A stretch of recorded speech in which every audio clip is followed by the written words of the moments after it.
안녕하세요. 대단히 반갑습니다. 숲길이 이어주는 남자 자한형 이종수입니다. 이번 시간은 466번째 시간으로 이어령2라는 글을 읽어드리도록 하겠습니다. 이어령2 1968년 불온 논쟁. 1968년에는 김수영과 더불어 불온시 논쟁을 펼쳤다. 불온시 논쟁은 20세기 초 프랑스에서 벌어진 안가주명 논쟁의 한국 버전이라 할 수 있는데, 문학의 현실 참여를 두고 문인들은 어떤 태조를 취하고 어떤 창작을 해야 하는가를 두고 조선일보나 사상계 등 주요 언론 지면을 통해 논전을 펼친 것이다. 이어령. 애비란 말은 유아 언어에 속한다. 애들이 울 때 어른들은 애비가 온다고 말한다. 그러나 그 말을 사용하는 어른도 그 말을 듣고 울음을 멈춘 애들도 애비가 어떻게 생겼는지 모른다. 67년도의 문화계를 한마디로 설명하는 단어가 바로 애비다. 문화의 침묵은 문화인 자신의 소심증에 더 많은 책임이 있다. 존재하지도 않는 애비를 멋대로 상상하고 스스로 창조의 자유를 제한하고 있다. 김수영. 우리나라 문화인이 허약하고 비겁한 것은 사실이나 그들을 그렇게 만든 더 큰 원인은 정치 권력의 탄압이다. 해방 직후와 4.19 이후를 예상하면 누구나 알 수 있는 일이다. 서랍 속에 불어난 작품이 아무 끄리낌 없이 발표될 수 있는 사회가 현대사회이며 그런 영광된 사회가 머지않아 올 거라고 나는 믿고 있다. 이어령. 이승만 독재가 끝났을 때 참여 시인의 장은 시작되었다. 창조와 참여의 언어는 시체에 던지는 돌이 아니다. 문화를 정치수단의 일부로 생각하는 오도된 사회 참여론자들이 예술 본래의 창조적 생명의 조종을 울리고 있다. 불어난 작품이 서랍 속에 있는 한 아무 의미가 없다. 그것을 밖에 내놓을 때 비로소 그 문학은 참여하는 것이다. 봄이 오듯 영광된 사회는 절로 오는 것이 아니다. 참여의 본질은 기다리는 것이 아니라 깨어가자는 것이다. 김수영. 모든 전위문학은 불안하다. 문화의 본질은 꿈을 추구하고 불가능을 추구하는 것이기 때문이다. 이어령이 말하는 오도된 참여론자들은 교정될 수 있는 일시적 현상이지만 한번 상실한 정치적 자유는 쉽게 회복될 수 없다. 우리 지로서는 조정을 울리기 전에 벌써 죽어있다.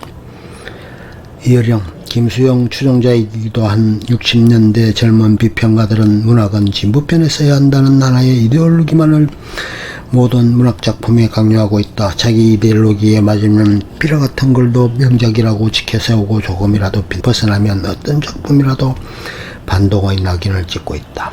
김수영. 나는 문화의 본질로서의 불온성을 말했다. 정치적 불온성으로 좁혀 구분하지 말라. 불온성은 예술과 문화의 원동력이며 인류 문화사와 예술사는 불온의 순환을 담은 역사이다. 이어령.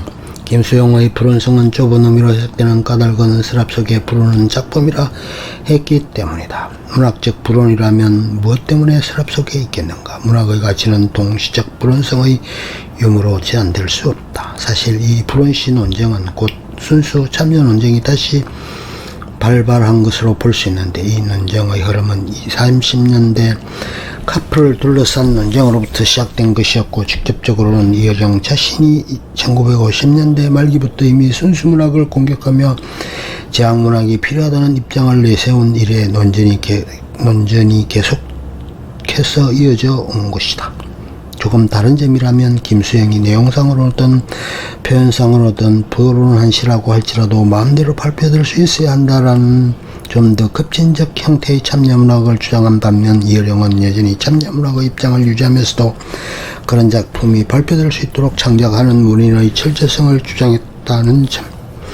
이어령은 이렇게 1950년대 평단의 젊은 기수로 등장해 주목을 받게 되면서 1960년에는 만 26세의 나이로 서울신문 논술위원회에 발탁되었으며 이후 한국일보, 경향신문, 중앙일보, 조선일보를 거쳤다. 1973년 잡지 문학사상과 출판사 문학사상사를 설립한다. 경향신문 1963년 8월 3년 이어령은 한국 풍토에 대한 에세이를 연재할 것을 제의받는데 이를 받아들여 경향신문에 연재한 것이 흙 속에 저 바람 속에였다. 연재 당시에도 폭발적 인기를 그랬을 뿐만 아니라 그의 단행본으로 나오면서 1년 동안 국내에서만 10만 부가 나가고 해외에서도 번역되어 베스트셀러가 된 신기록을 세웠다. 발표된 지 50년이 넘는 지금도 한국인의 특성을 독창적인 관점으로 집어낸 명제로 꼽힌다. 이 에세이는 지금까지도 이효령의 놀라운 관찰력이 가장 돋보이는 글들 중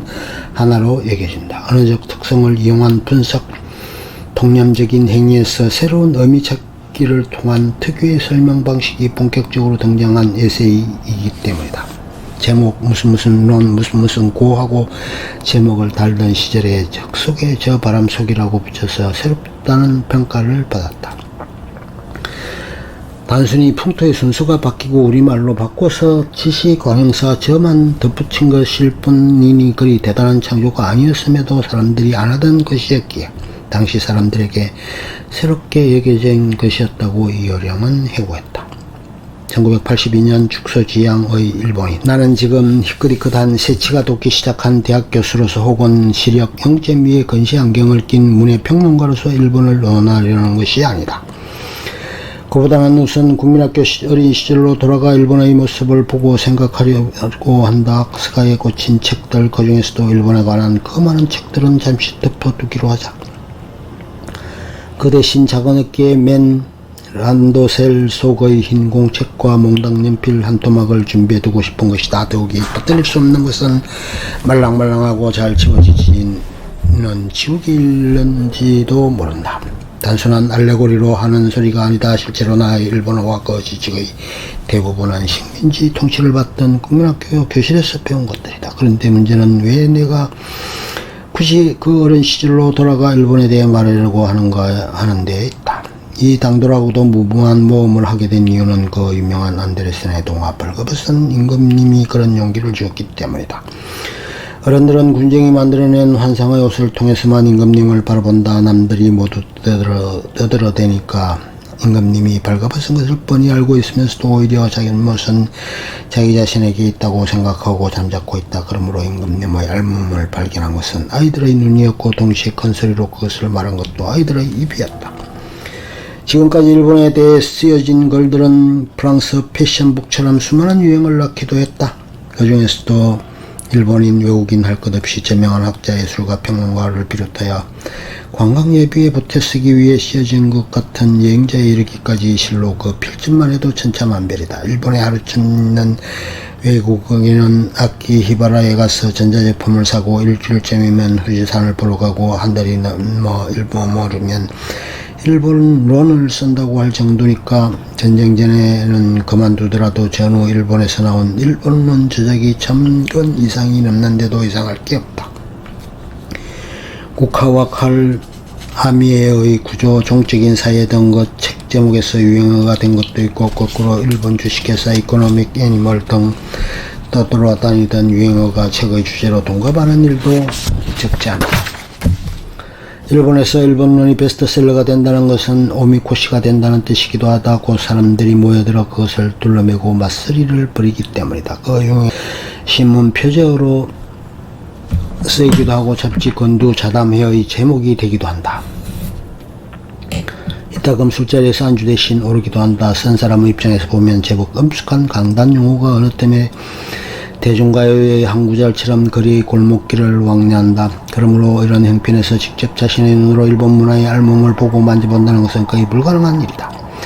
자신도 모르는 사이에 군중과 유행이 만들어낸 환상의 옷에 빠져들기 때문이다. 그래서 때묻지 않는 눈으로 나는 차라리 국민학교 어린이가 되어 일본 문화의 맨살을 보고 이야기해보자는 작은 결심을 하게 된 것이다. 1973년 프랑스에 머물면서 롤랑 바르트의 일본론과 조르주 플레이의 플로베르론 등의 책을 읽다가 이효령은 우연히 축사지향의 개념을 떠올리고 이것이 일본론을 풀어나갈 수 있는 키워드라고 생각하게 되었다고 한다.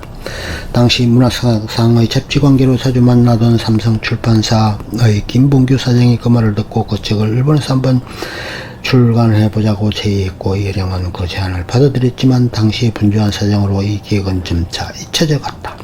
이후 김 사장의 주선으로 일본의 출판사인 학생사에서 책을 내자고 내자는 공고가 들어왔다. 계약을 맺고 난 뒤 8년간 틈만 나면 일본과 관련 책들을 읽고 자료를 수집했었다고 한다. 그렇게 준비한 자료의 일부를 일본 잡지 아시아 공론에 발표한 것을 계기로 일본 국제문화교류기금의 초청을 받아 1년간 동경대에서 연구생활을 하게 되었다.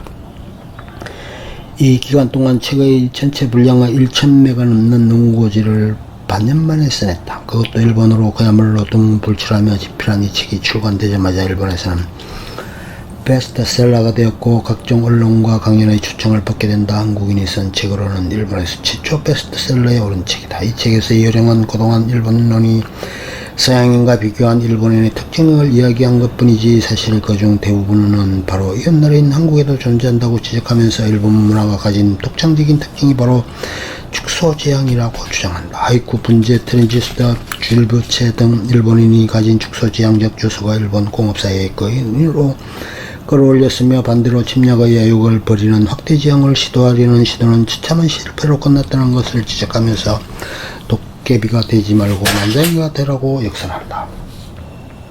축소지향의 성격이 일본 산업계에 반영된 대표적인 사례로 워크맨, 토요타, 코롤라, 피카츄 등이 주로 꼽힌다. 끝. 좋으면 좋아요, 구독, 알림 설정 눌러주세요. 감사합니다.